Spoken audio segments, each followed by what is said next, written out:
ustedes acá sobre cirugía mínimamente invasiva. En este, en este, en este, en esta vista, en este slide, ustedes pueden apreciar una cosa muy alegórica que aparentemente no parece tener mucho que ver con el tema que vamos a desarrollar el día de hoy. Pero sin embargo, ustedes ven algo muy interesante que es el desarrollo del hombre desde las formas más primitivas, que era el homínido, hasta el hombre virtual, el hombre cibernético, ¿no? Todo un proceso desde el uso de lo que más importa en el trabajo del hombre, a diferencia de algunos mamíferos, es el uso de herramientas. Las herramientas cada vez se han hecho más complejas con la idea de que nuestra atención como cirujanos sea lo menos agresivo cada vez más. Esa es la tendencia a futuro, ¿no? Si nosotros vamos un poco a la historia de la cirugía, encontramos en la época antigua el aporte de la cultura griega a través de Hipócrates. Hipócrates, tenemos referencias que él desarrolló una serie de espéculos, o sea, instrumentos para ver las cavidades naturales, ¿no? La vagina, el recto, para estudiarlos. Y ustedes ven aquí en la imagen que está al costado de Hipócrates,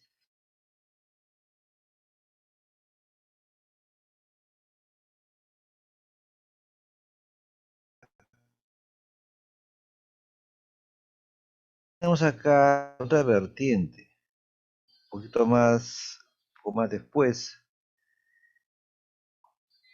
mil años después de Cristo, el aporte de la medicina árabe, sobre todo al grupo de cirujanos o de médicos árabes asentados en España, lo que viene a ser actualmente España, y mencionar en este grupo a un cirujano llamado Abulcasis. Recordemos que la cultura árabe recibió mucho aporte de este Abulcasis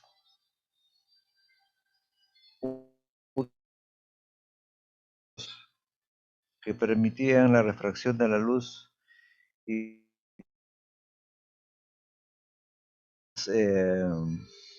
en las estructuras profundas del cuerpo humano. Ya en plena edad moderna, tenemos en Francia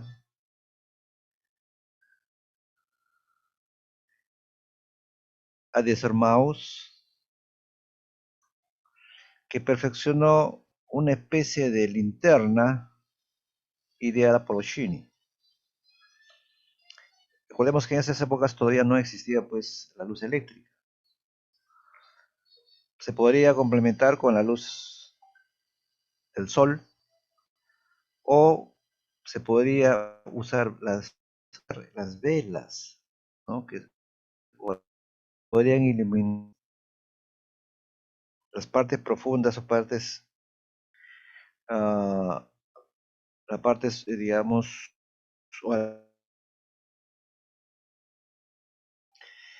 entonces dirán, ¿qué tiene que ver tanto esto en el desarrollo de la cirugía mínimamente invasiva? Tiene que ver, en el principio, la idea ya no se tenía que hacer una incisión en el paciente para estudiarlo o para tratarlo. Es por eso que En la misma Europa tenemos el aporte también de Mikulicz, que como ven ustedes desarrolla el primer esofagoscopio. La idea era estudiar el esófago. Bueno, no es el esofagoscopio que ustedes probablemente hayan visto en los servicios de gastroenterología, sino eran tubos de metálicos, tubos rígidos, que permitían esta inicial evaluación del esófago. Después de una época, después de unas 2 décadas, George Kelly comienza en su trabajo experimental, ¿no? Comienza a hacer sus trabajos experimentales a través de un cistoscopio que aplicó en la cavidad abdominal de un animal de experimentación. Es la primera evaluación que se tiene referencia, ¿no?, como un estudio laparoscópico para evaluar el neumoperitoneo. Entonces, ya ahí comenzó, fíjense ustedes, hace, en el siglo, prácticamente en el siglo, mm, el siglo XX, ¿no?, se hicieron las primeras experimentaciones. Un poco más después, otro alemán, Otto Gotz,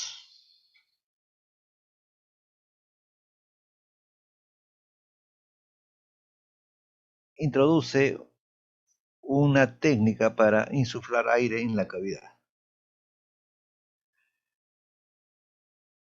En 20 años después, en 1938, Janusz Beres se hace reconocido porque que idea una aguja especial que se puede introducir a la pared abdominal para insuflar aire, para insuflar algo tipo, dando la famosa aguja de ¿no?, que idea para hacer la introducción, en este caso, actualmente, de un gas especial que es el CO2. En la década del 50, recordemos que en esas épocas ya un poco que se utilizaba la luz eléctrica, y en este caso el cuarzo, que permitía pues utilizar los equipos endoscópicos y permitía iluminar la cavidad abdominal o peritoneal, o también la cavidad torácica, como vamos a ver después. Pero el cuarzo como utilidad no tenía mucha aplicación. Es más bien unos años después que se descubre las ventajas de la fibra de vidrio. Se pudo apreciar que la fibra de vidrio podía transportar la luz, ¿no?, de una fuente externa hacia la cavidad y permitía iluminar la cavidad peritoneal. La fibra de vidrio aún seguimos utilizando, seguramente con algunas variaciones tecnológicas, pero seguimos usando. Pues acá también tenemos la implementación, el aporte de 2 europeos más, uh, Harold Hawkins, era médico, es un científico, un físico, matemático, que perfeccionó las lentes del laparoscopio, ¿no?, mejorando las imágenes que utilizamos nosotros actualmente. Pero hay otro alemán que para la misma época, Karl Storz, ustedes van a acordarse de este nombre, porque la empresa creada por Storz sigue todavía vigente. Es una de las principales empresas que diseña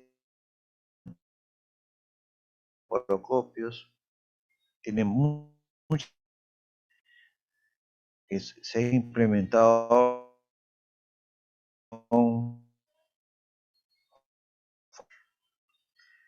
inflación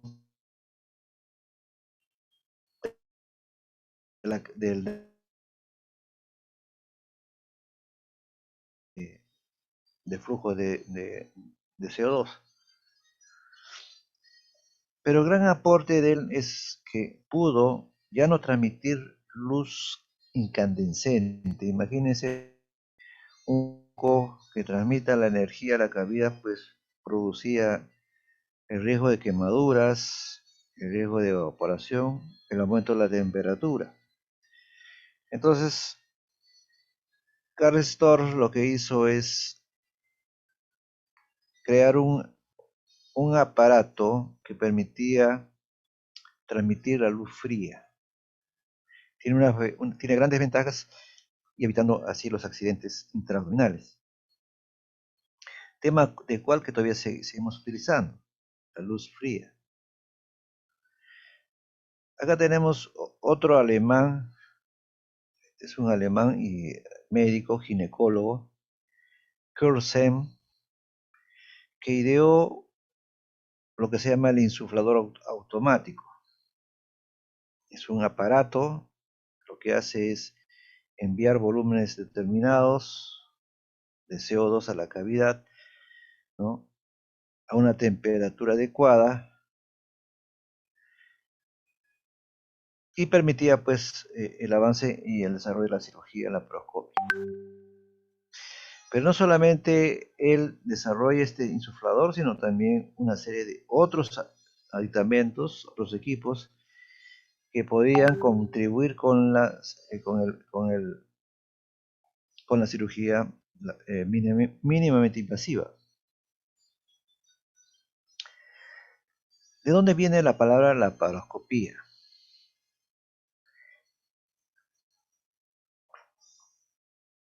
La laparoscopía se le atribuye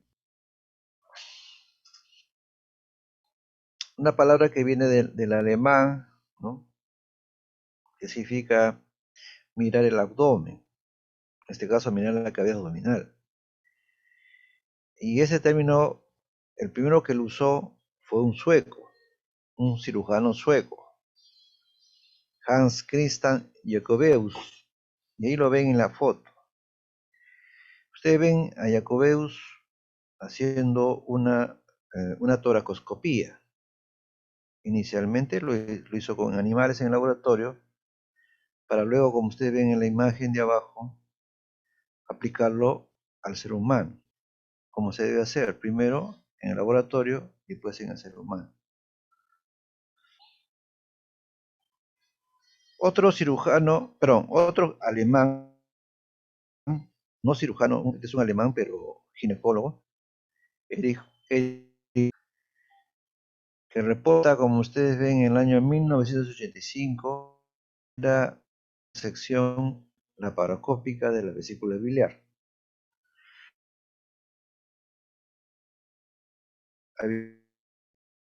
Es la primera cirugía laparoscópica que se hace pues en grandes volúmenes.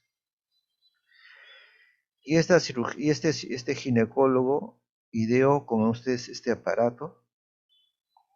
Es prácticamente, es un tubo, un laparoscopio, un telescopio que tiene un aditamento que en este caso él podría colocar directamente a su ojo.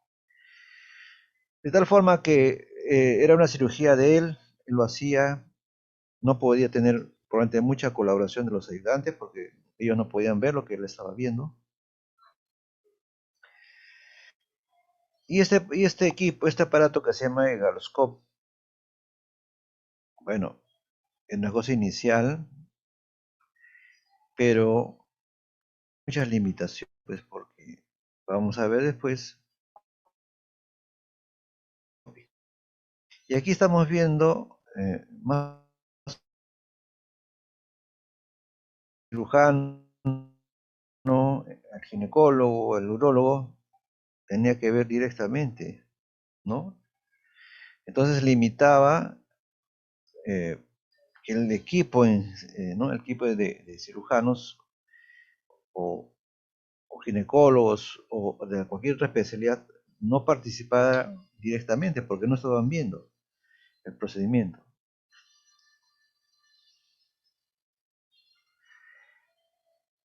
Fue en Francia, con estos dos cirujanos franceses, Philippe Muret de Lyon, que se considera como el primero en hacer la cirugía laparoscópica en el año de 1987. Otro cirujano, François Dubois de París, en 1988, reporta sus cirugías laparoscópicas de vesícula. Y finalmente ellos se encargaron de hacer la difusión de la cirugía laparoscópica a nivel mundial. Dubois, por ejemplo, vino al Perú a unos congresos que se desarrollaron más o menos en los años 90.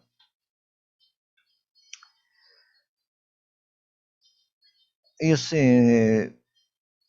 bueno, ellos promovieron pues lo que se va a conocer como cirugía laparoscópica francesa, o la técnica francesa o técnica europea.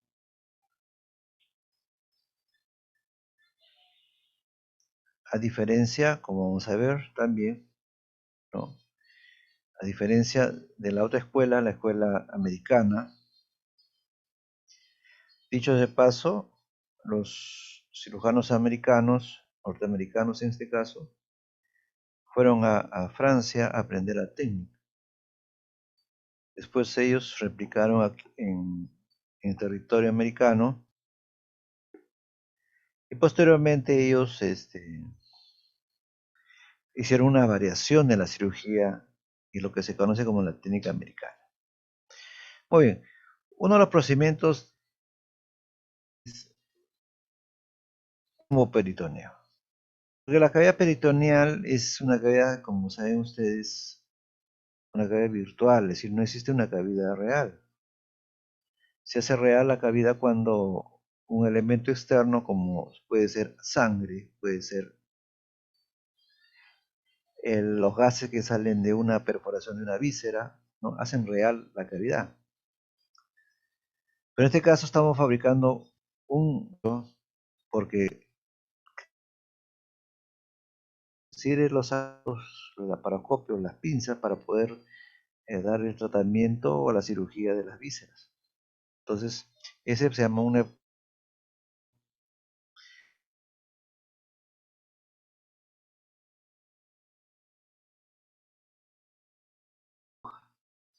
es de la hoja de Verés,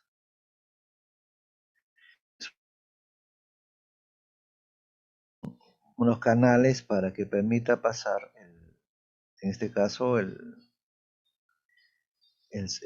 gas, el CO2, y tiene una punta en su estado de protección para evitar, ¿no? Como una especie de stop, para evitar dañar las vísceras. Bueno, este es cómo hacemos el neumoperitoneo. Y como ven ustedes, el neumoperitoneo no se hace, no se debería hacer en cualquier parte del abdomen. Buscamos la zona donde tenga la menor grosor la pared abdominal. Y esa zona se refiere pues a la región umbilical, que es la zona de la pared abdominal que tiene el menor espesor.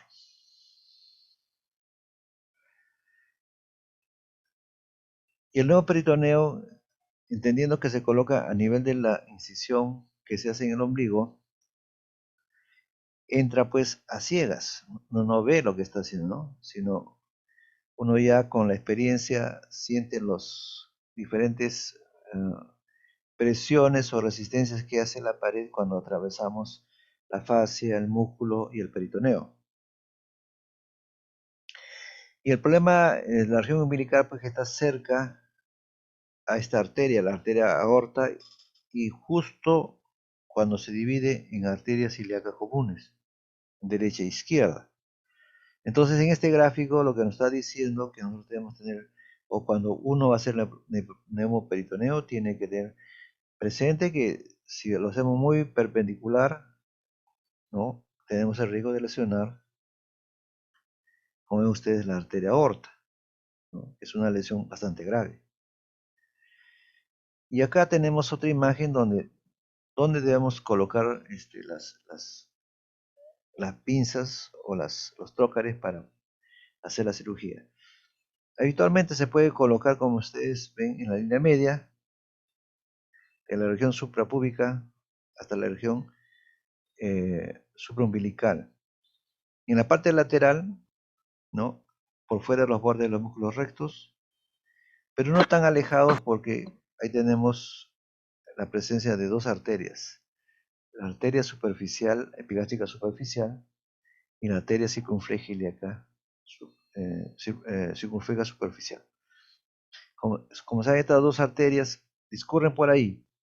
Entonces la recomendación es no colocar en la proyección donde pasan estas, porque al colocar un trocar vamos a provocar pues una hemorragia que a veces es difícil de cohibir. Se forma un gran hematoma o a veces hay que hacer la incisión sobre esa zona y buscar el vaso para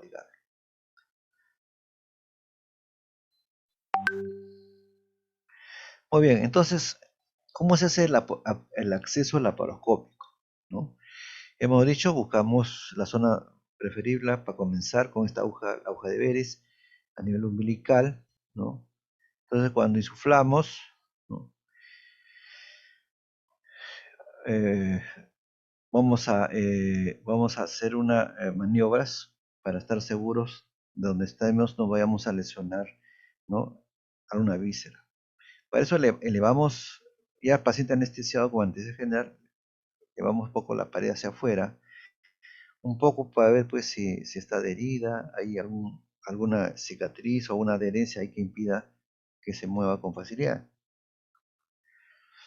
Entonces buscamos la región umbilical, hacemos una pequeña incisión, por el cual introducimos la aguja de Veres, y hay varias maniobras, que una de ellas es traccionar bastante lejos, lo que más se pueda, la región abdominal de la piel, de la pared, y se introduce la aguja. La idea es evitar lesionar las vísceras. Otra técnica es igual introducir con unos 3 a 4 centímetros, ¿no? Sentir digamos, esas resistencias que vencemos desde la fascia, el músculo y el peritoneo. Una maniobra que se puede aplicar también es poner unas gotas de suero fisiológico en el extremo, ¿no? De la hoja de Veres. Y cuando vemos y ponemos una gota en ese borde libre de la aguja,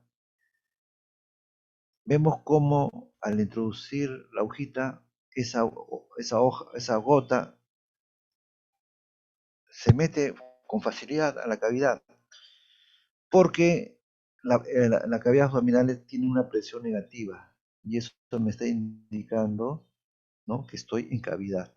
¿Por qué? Porque hay presión negativa. Por eso que la gota se introduce sin mayor esfuerzo. Otra técnica es la técnica abierta. Este médico se llama Jason. Es un emigrante que se fue a Estados Unidos. Él ideó un dispositivo, un trocar, que no requería usar la hoja de Veres. Como ven ustedes, se hace una disección como una pequeña cirugía, muy pequeñita, ¿no? A través del ombligo. Se identifica el orificio, ya, para estar seguro que estamos en la cavidad, y se introduce el trocar, que es un trocar diferente al que se usa cuando usamos la hoja de Veres. Este es un trocar que tiene un dispositivo como que fuese un tornillo, ¿no? Que se enrosca en este sistema. Aquí están viendo ustedes una revisión de Cochrane, donde se trata de comparar si se puede hacer, eh, si es igual utilizar la hoja de Beres o no. Sin embargo, el estudio de Cochrane, el resultado de evidencia, ve que no hay mucha diferencia. Puede ser pues que tampoco no es definitivo este estudio, que fue publicado en el 2019. ¿Por qué? Porque en realidad también los estudios que sustentan esta evidencia no son muchos y muchos tienen mucha variedad o muchas variaciones para ser comparados. Esto es lo que le decía, lo que es la aguja de la PRON. Este es el trocar de Hasson. Entonces aquí ya no se usa aguja, sino se hace pequeña cirugía, un pequeño orificio, y a través de ese pequeño orificio se enrosca este trocar, que es el trocar de Hasson. Muy bien.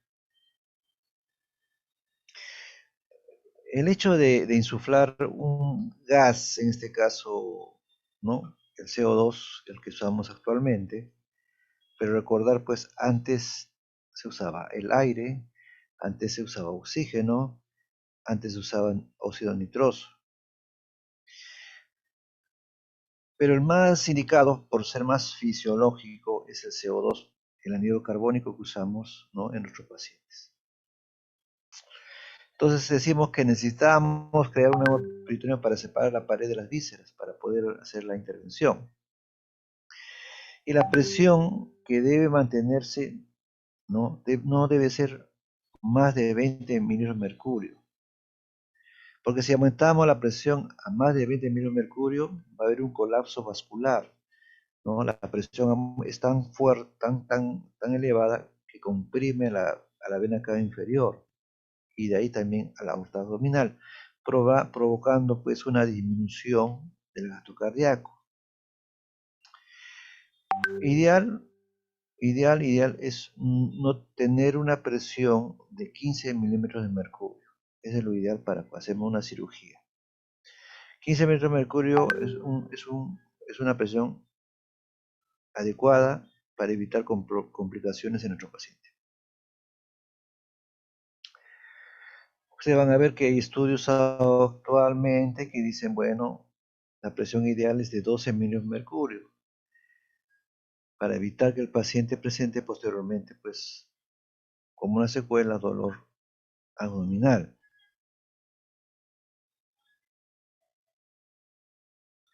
Muy bien, entonces cuando nosotros hacemos una cirugía laparoscópica, tenemos que ponerlo en la cama o en la mesa de sala de operaciones en diferentes posiciones, ¿no? Podemos ponerla pues con la cabeza hacia arriba, los pies hacia abajo, ¿no? En una posición llamada de Fowler o Antitrendelenburg. Entonces la sangre de las venas tiende a irse a la parte inferior, es decir, en las extremidades inferiores. Y también recordar que se va a ver un tercer espacio hacia el intestino. Y también recordar que las hemorragias pueden ser menores. Estamos viendo en el cuadro de abajito, donde vemos los efectos locales.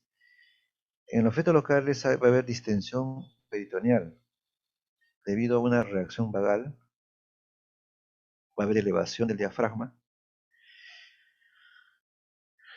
alteraciones en el retorno venoso y el dolor que les mencionábamos. En los efectos sistémicos va a haber cambios, ¿no? Como la hipercapnia, va a haber acidosis, incremento de la postcarga, incremento de las catecolaminas, incremento de la carga miocárdica. Este CO2 que llega en cantidad al inicio es el hueso que hace el primer efecto amortiguador, ¿no? Es el hueso, no se olviden, que se encarga de equilibrar al inicio este cambio o esta sobredemanda de CO2.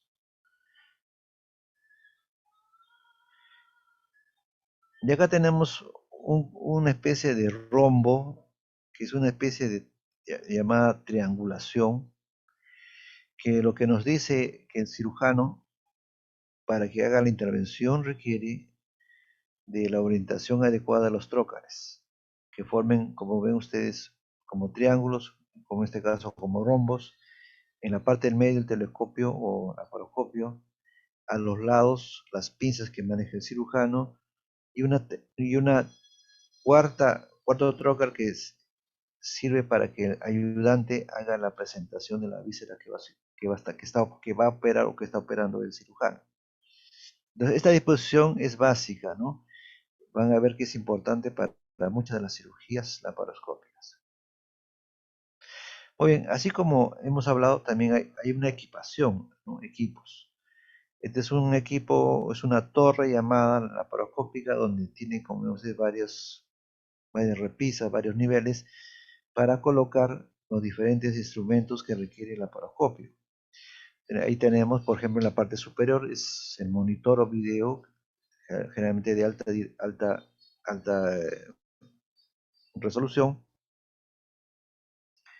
Pueden tener otro video, otra pantalla complementaria que sirve para el ayudante.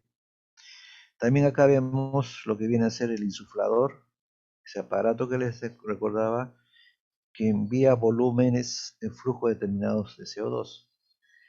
Ahí tenemos también la cámara que capta las imágenes y las manda al procesador y después al video. Después tenemos acá el equipo encargado eh, el equipo de electrocirugía, que se encarga de, mm, que nuestro equipo de laparoscopio o nuestras piezas laparoscópicas puedan tener la función de coagular y cortar. Estos son los instrumentales que se usan, ¿no? Son muy semejantes o parecidos a los que usamos en cirugía abierta y cirugía convencional. La diferencia es que son pinzas largas, ¿no? Con vástagos largos y en la punta tienen pues lo que es necesario, ¿no? Son muy semejantes, como le digo, a las puntas de las pinzas, a la Kelly, ¿no? O tijeras, ¿no? Que pueden tener la función de seccionar. Y aquí tenemos los trócares como ven, son unos tubos con una serie de válvulas y un punzón en su centro para poder introducir el trócar a la cavidad abdominal. Pueden ser de material, como en este caso, reusable, son todo de metal, o equipos descartables que además son de material plástico. La cirugía mínimamente invasiva lo que necesita es la preparación, ¿no? Una cosa es la teoría, otro es que en este caso el cirujano que está aprendiendo se entrene en estos laboratorios de cirugía experimental, ¿no? Son muy semejantes al laparoscopio, ¿no? Tienen su video, tienen su cámara que incorpora acá el laparoscopio. En cambio, estas cajas que son los training asemejan la cavidad de la abdominal del paciente. Y aquí tenemos una serie de ejercicios para aumentar la habilidad del cirujano, ¿no? Se utilizan una serie de piezas de material plástico, ¿no? Para hacer la cirugía experimental. También se puede utilizar piezas o partes de animales para hacer la disección, ¿no? En la cirugía experimental también se van a poder utilizar animales, ¿no? De experimentación, como son los cerdos, la cavidad muy semejante al humano. Se pueden usar chivos, se usa ratas, conejos, etc. La idea es que el que esté entrenándose salga aprendiendo esto en el animalito para después pasarlo en la cirugía real en el humano. Vean ustedes, las pinzas son muy semejantes a las que nosotros conocemos, ¿no? Es una adaptación de este tipo de material. Estos son los diferentes trócares, como ven ustedes, diferentes formas del punzón. Diferencias simplemente son pues del fabricante. La función es la ya conocida, que permitan dejar un espacio que pues, nosotros podamos a través de ese espacio colocar nuestras pinzas, ¿no? Acá estamos viendo el neumoperitoneo, ¿no? Acá esta es la hoja de Verés, está conectada a una manguera que está llevando CO2 y pueden apreciar cómo la cavidad abdominal que estaba plana se está bombando, ¿no? Por la presencia de CO2. Esta es una parte importante del equipo laparoscópico, viene a ser la cámara, ¿no? Esta cámara tiene unos sensores especiales, son 3 chips en algunos equipos, lo que hacen es captar la imagen, sintetizarlas acá y enviar ya una imagen de lo que se está viendo dentro de la luz o de la cavidad abdominal. Y los laparoscopios pueden ser de diferente diámetro. El más grande son de 1 centímetro de diámetro, hay de 5 milímetros, hay de 3 milímetros, ¿no? Los más pequeños se entiende que se usan para cirugía en niños o en recién nacidos. Otra cosa importante en la cirugía laparoscópica es lo que están viendo ustedes, la cirugía en 3D, en 3 dimensiones. Para eso usan esos visores especiales. ¿Por qué? Porque la cirugía laparoscópica, como lo conocemos,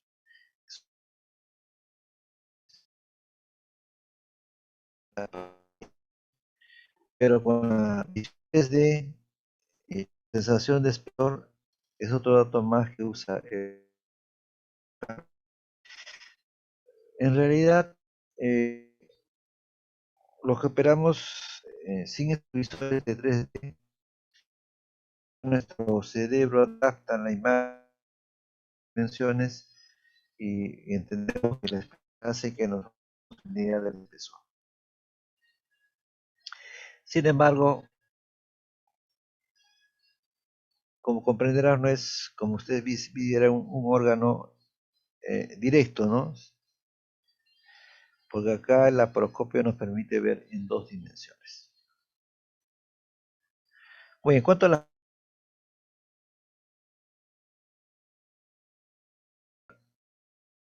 muy importante para la cirugía mínimamente invasiva, la cirugía endoscópica, que permite pues cohibir el sangrado, secar las vísceras, extirpar tumores, extirpar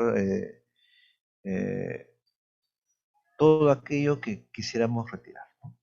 Como ya no usamos bisturí, lo que se llama el bisturí o las tijeras, esto ya lo reemplazamos utilizando la electrocoagulación.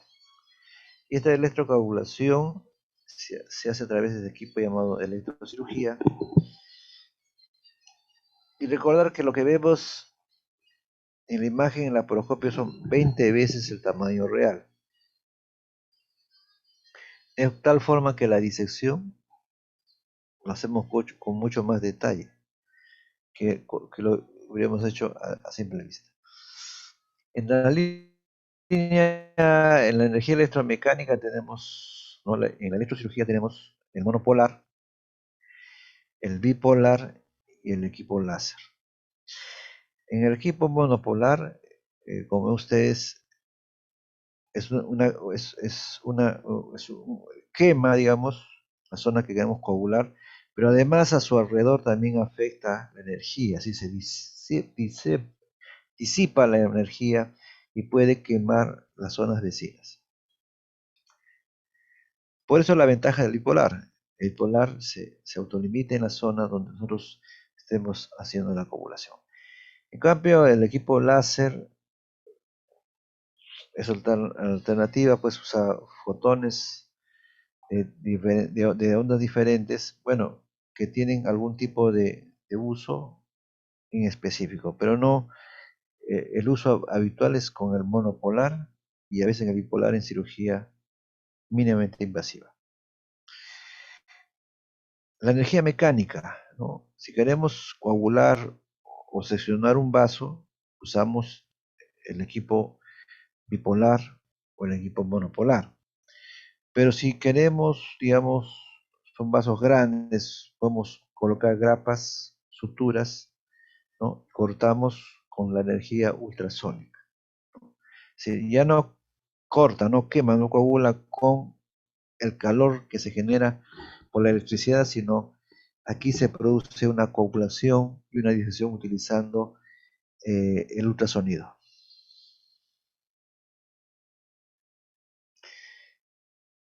Entonces este sistema permite, como ustedes, un corte y coactación, ¿no?, de los tejidos. Coagulamos, cortamos, ¿no?, con un equipo, ¿no? Es una gran ventaja. Muy bien. Entonces, ¿qué cosa es la cirugía mínimamente invasiva, el MIS? Es evitar pues el trauma del acceso a través de la pared abdominal, la pared torácica, ¿no?, limitando o disminuyendo la agresión quirúrgica. En cuanto a los beneficios, tenemos pues que va a haber menor dolor, va a haber menor infección de herida operatoria, al ser cortes pequeños va a haber menos hernias incisionales, se daña menos el peritoneo, por lo tanto las adherencias van a ser menores y en general el paciente se recupera más rápido que cuando hacemos cirugía con corte, cirugía convencional o tradicional. En cuanto a las desventajas, nuestra visión tiene que adaptarse a las dos escalas, el largo y el ancho. El espesor no tenemos, digamos, cuando vemos estas imágenes en pantalla plana, ¿no?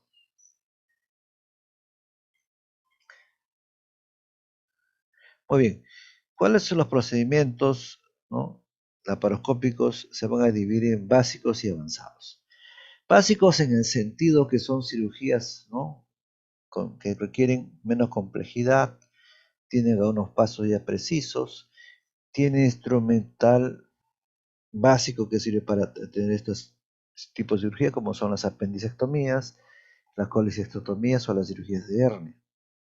Sin embargo, hay que recordar pues que no es igual operar un apéndice en estadio pues flemonoso que operar una apendicitis perforada con peritoneo generalizada o un apéndice con ubicación retrocecal. Es decir, me refiero que en general se considera básica, pero no todos los casos son tan fáciles como pareciese ser.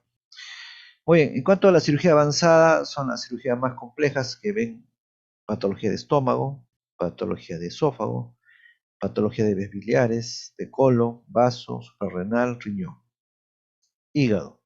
Entonces, todas estas cirugías son avanzadas porque, primero en principio, no son cirugías del día a día, son cirugías especiales que requieren algún tipo de preparación, algún tipo de técnica diferente, algún tipo de instrumental también diferente. Entre ellas, por ejemplo, la disección de ganglios linfáticos. La disección de ganglios linfáticos aparentemente parece ser una cosa sencilla, pero no crean, todo depende de dónde esté ubicado el ganglio que tú quieres disecar. Si está en el retroperitoneo, es paraórtico, o está pues cerca a vasos como el origen de la mesentérica superior, inferior, o de las arterias hepáticas.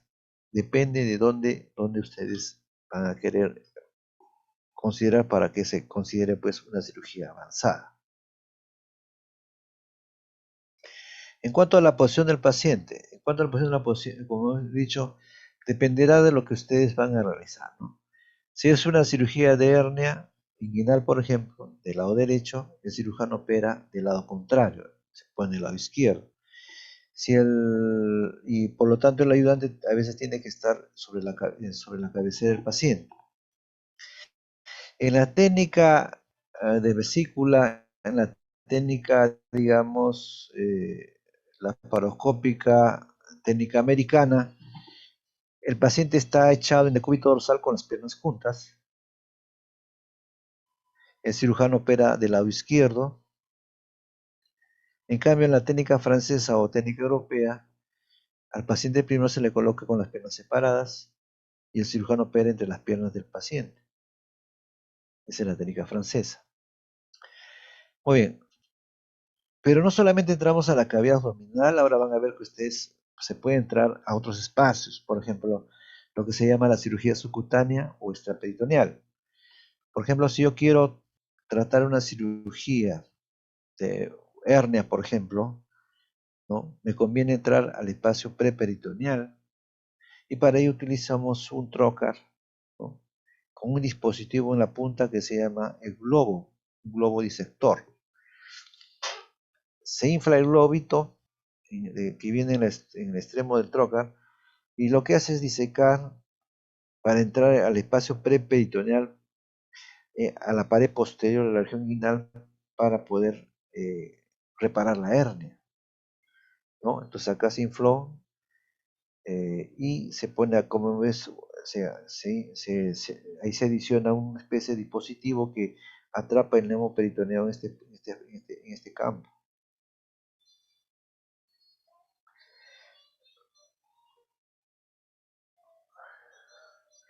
Muy bien, la cirugía digitalmente aumenta el tamaño. Y como decíamos, de lo que yo veo un tamaño de, digamos, 1 centímetro, en la pantalla tú lo vas a ver 20 veces más. De tal forma que ustedes pueden identificar las ramas de las arterias. Las pueden disecar, después las pueden coagular, ¿no? O lo pueden clipar y pues cortar su unión. Así mismo se pueden ver las venas, se pueden ver las ramas de los nervios, cosa que no se puede ver cuando uno está pues cuando está en cirugía directa, ¿no? Es decir, en cirugía clásica, los ojos no le permiten ver esa diferencia. Muy bien, la telemedicina, ¿no? Que es actualmente permite que ustedes puedan monitorear, puedan diagnosticar a su paciente estando lejos de ustedes, ¿no? Por ejemplo, ahora en muchos hospitales se está haciendo la telemedicina, es decir, en la época de pandemia, en la época de COVID, por ejemplo, es muy ideal, el paciente puede estar en su casa y ustedes pueden atenderlo en el hospital a través de la telemedicina, ¿no? Lo examinan, lo ven, ¿no? Hacen el diagnóstico, le pueden pedir los análisis de laboratorio o los análisis de imágenes que se lo van a hacer en el otro hospital donde él está cerca, ¿no? Entonces la telemedicina tiene por lo menos esta gran aplicación. Situación que no es nueva porque se ha estado atendiendo sobre todo a poblaciones que están muy alejadas de los grandes hospitales. Eso pasa aquí en Perú, ¿no? Nos consultan a veces problemas muy complejos de los hospitales, de los médicos que están en hospitales de provincia, ¿no? Se coordina con ellos el tratamiento o en todo caso, si vemos la necesidad, son trasladados a la ciudad de Lima. Aquí estamos viendo una imagen muy interesante. A través del ojo de la aguja están pasando los instrumentos. Esto es lo que viene a ser lo que se llama la mini cirugía laparoscópica, es decir, utilizar cada vez más veces instrumentos más pequeños. Normalmente usamos un trocar de 10 para usar el laparoscopio y ahora pues ya como hemos visto hay trocares de 5, trocares de 3 milímetros que nos permiten introducir el laparoscopio más pequeño. Y las pinzas también van a ser cada vez más pequeñas, de tal forma que el paciente va a presentar menos lesiones en la pared abdominal. Esta es la disposición que comentábamos, la cirugía americana, la técnica americana para la vesícula laparoscópica y la técnica francesa o técnica europea para la cirugía laparoscópica. Y aquí ustedes pueden apreciar en la americana, se coloca el primer trocar en el ombligo, la segunda y tercera, como ustedes están juntas al reborde costal, y la cuarta está está un poco en la línea axilar anterior, que le sirve al ayudante para colocar una pinza para traccionar y presentar la vesícula alveolar para que el cirujano lo opere. Acá no se olviden, está acá el triángulo que corresponde a las dos pinzas, a las dos manos del cirujano. Y en el lado francés, ¿no? Estamos viendo, miren, siempre igual hay un trocar en el ombligo, el primer trocar, el segundo y el tercer trocar, que corresponde a la mano del cirujano, que está entre las piernas del paciente, y esta última eh, trocar que puede variar de esta posición o a esta posición, que sirve para que el ayudante presente la vesícula biliar. Aquí tenemos una imagen, un gráfico que nos permite ver cómo son las cirugías, ¿no? La cirugía de vesícula laparoscópica, como ustedes, tiene 4 trócares. Uno en el ombligo, 2 para el cirujano y uno para el ayudante. 4, se llama cirugía laparoscópica convencional. Después tenemos la mini laparoscopía de vesícula. La única diferencia con esto es que usamos trócares más pequeños.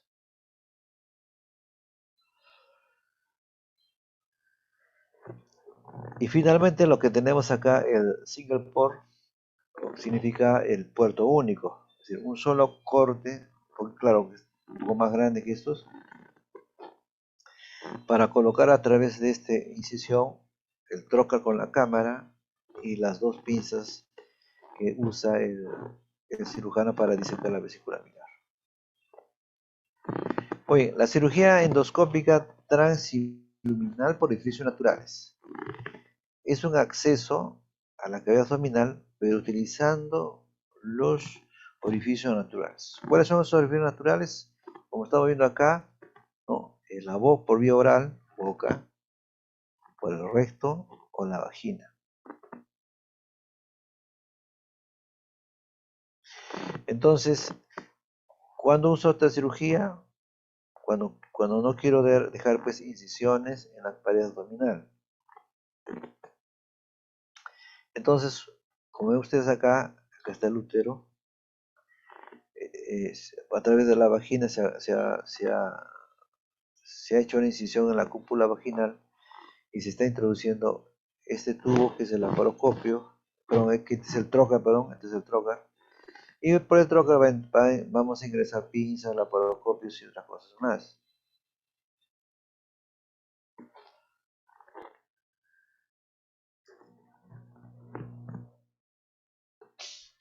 Esto también se conoce con las siglas de NOTES, ¿no? Cirugía por orificios naturales. Uno de los ejemplos de las NOTES es la vía transgástrica, ¿no? Como ustedes se introduce un endoscopio, pero no es el endoscopio común que usa el gastroenterólogo para hacer sus diagnósticos o hacer la biopsia. Son endoscopios quirúrgicos, ¿no? Como ven ustedes, este es el endoscopio y en el extremo va a presentar la cámara y las dos pinzas para la disección. Aquí hay un ejemplo, ¿no? Se va a hacer un bypass gastroyunal, el endoscopio entra, apertura de la curvatura mayor y la asa es llevada a la cavidad gástrica. También tenemos una cirugía parecida, pero ya es por vía anal, es la cirugía transanal, sobre todo cuando tenemos tumores o lesiones premalignas, utilizando este equipo que parece un...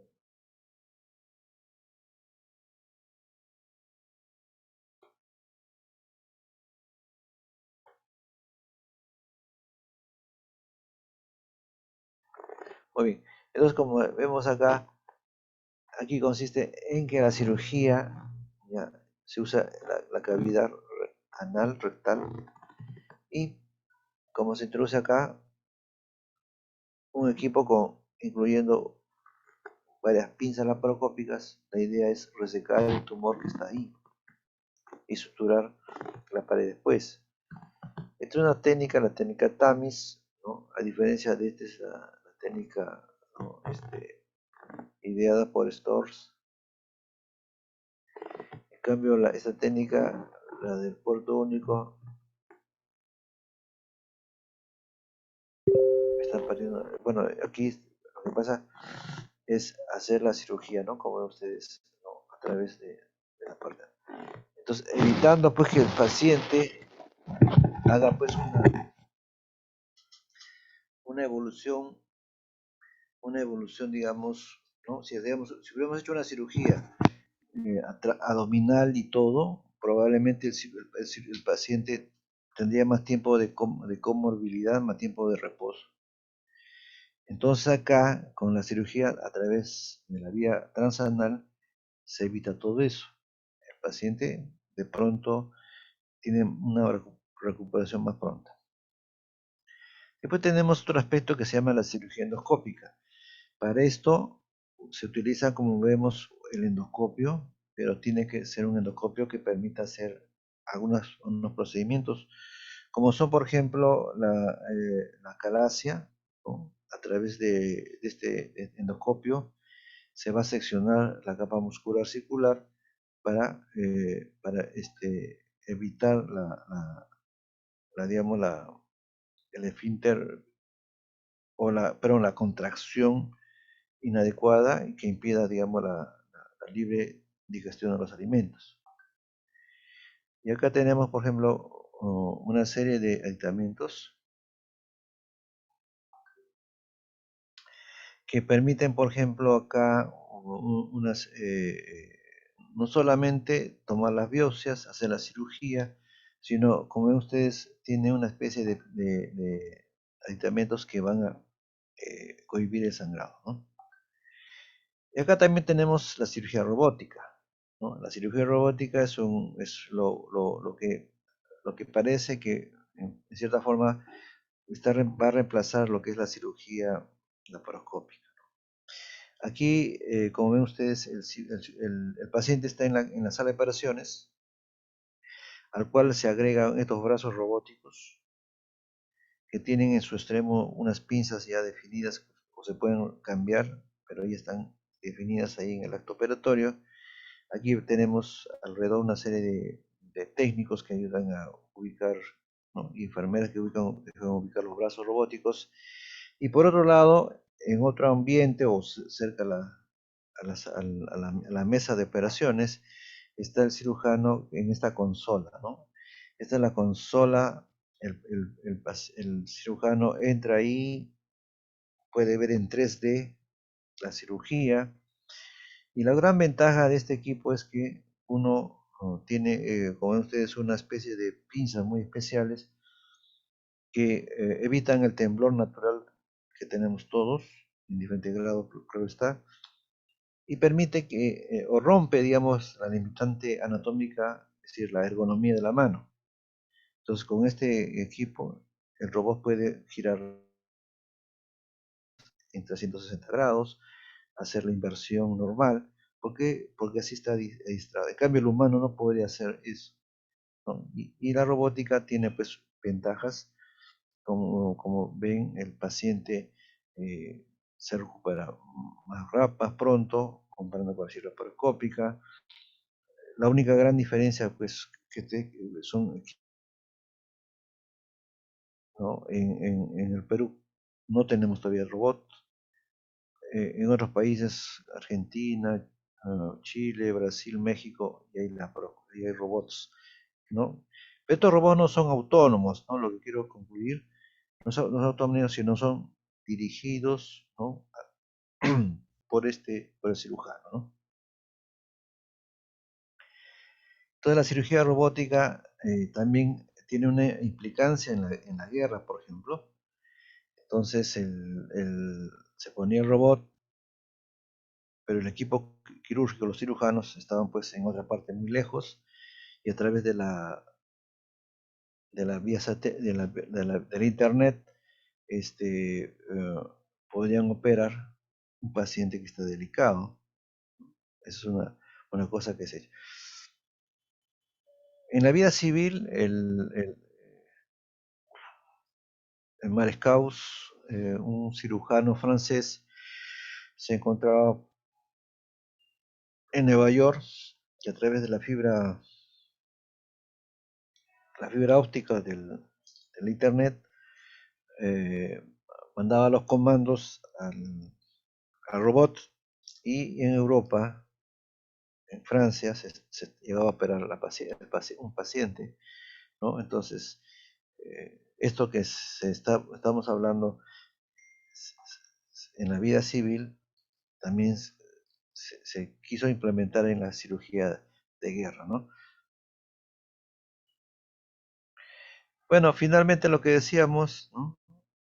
Este avance, pues, desde las piedras del hombre de la caverna, al tumi que nosotros tenemos en nuestra cultura, al bisturí llamado frío, también al bisturí frío, porque a diferencia de este equipo que es el bisturí eléctrico, vamos a encontrar una serie de aditamentos que ya hemos visto que usan el sistema bipolar, el bipolar avanzado, que van a utilizar el ultrasonido, ¿no?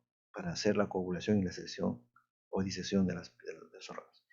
Hasta finalmente tener pues el robot o la robótica o este robot que ya es autónomo que puede operar a nuestro paciente, ¿no? En la vida, bueno, todavía no es real, pero es probablemente una propuesta que se venga más pronto de lo que estamos pensando.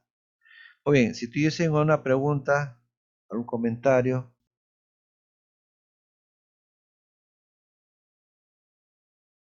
Doctor, buenas tardes. Una consulta. En la Sí, cuestión en que se usa la aguja de Berens para insuflar el CO2, ¿eso solo durante el inicio de la operación o la así insuflación es es. continua? No, no, excelente, buena pregunta. Cuando tú haces la insuflación con la hoja de Verés, ¿no? Ya, está infladita la barriga, ¿no? Está llenita, ¿no? De CO2. Entonces se saca la agujita de Verés y entonces se coloca el trócar, ¿no? Ese fierro con un tubo, con una válvula, se coloca.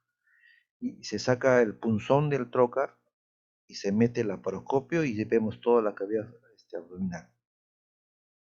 Y bajo visión directa colocamos los otros trócares que le sirven al cirujano para hacer la cirugía y el trócar que le sirve para el ayudante.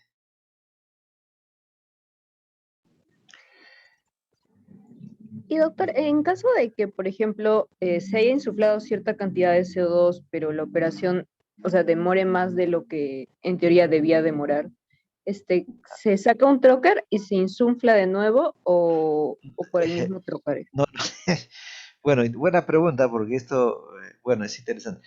Mire, ya tengo mi nuevo peritoneo, ¿no? Entonces, ¿se acuerdan que se conecta a este trocar a una manguerita y se coloca un insuflador? La máquina insufladora, ¿qué hace? Cada minuto va bombeando CO2, ¿no? Va bombeando CO2. Porque el CO2, tu peritoneo lo reabsorbe y lo manda al sistema pulmonar.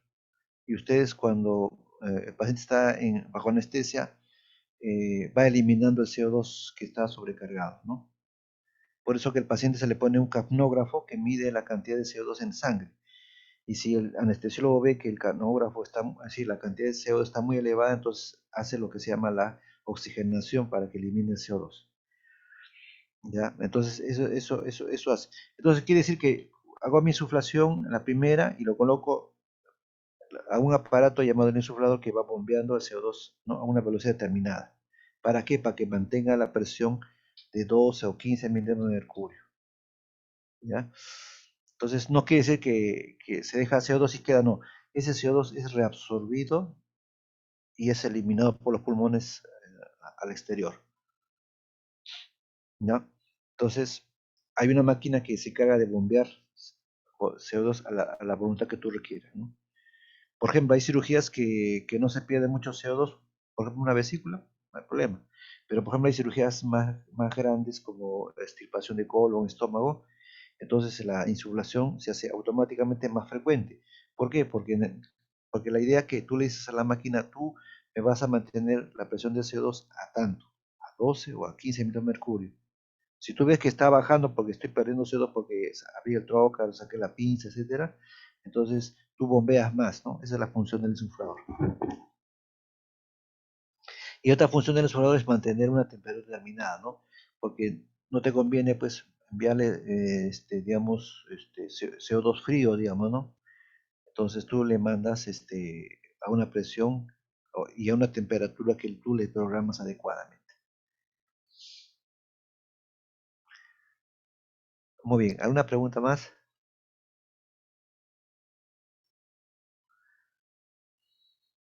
Doctor, y respecto a, o sea, los aparatos que se utiliza para, por ejemplo, mencionó la energía mecánica, en su diapositiva parece que sirve para vasos más de 3 milímetros.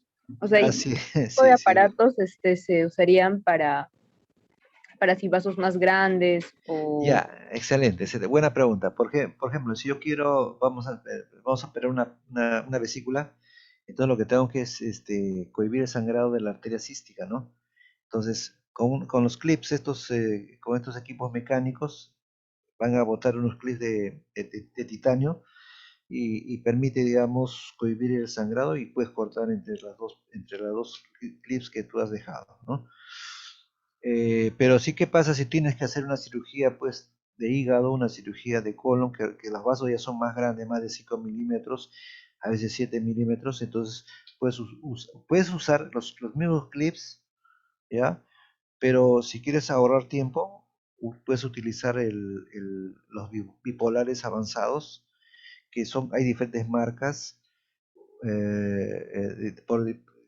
son marcas los nombres van a variar de empresa a empresa, pues unas son de Covidien, otras son de Johnson Johnson, por decir unas cuantas, pero hay otras empresas más. Entonces ellos van a coagular y los sellan al vaso, son llamados selladores de vaso, cuando son más grandes, ¿no? Porque como te digo, te ahorra tiempo, bueno, primero tienes que secar todos, pero te va a ahorrar primero un clip, otro clip, 4 clics y recién cortas. En cambio, esto no.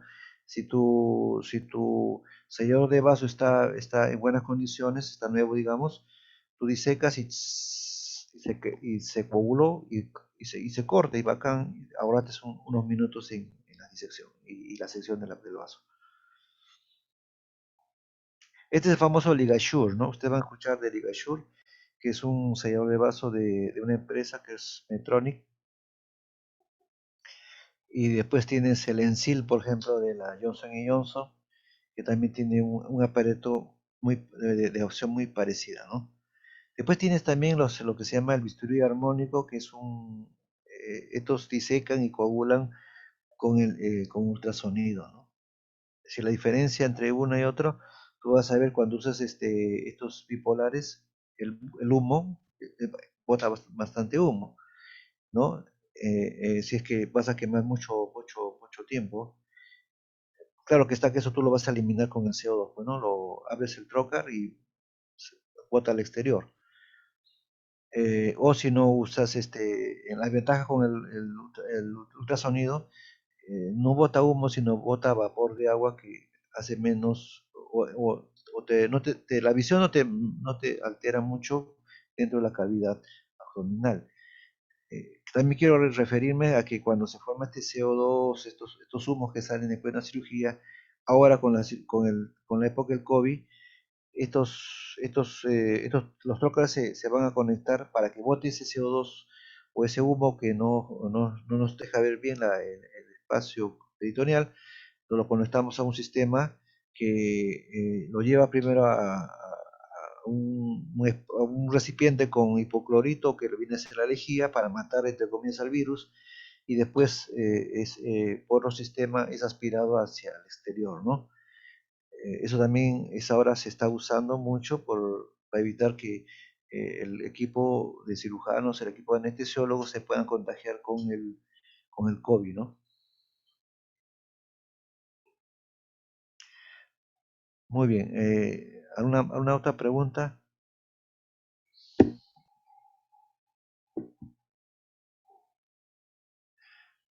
Muy bien. Si no hay muchas más preguntas, nos estamos viendo el día de mañana.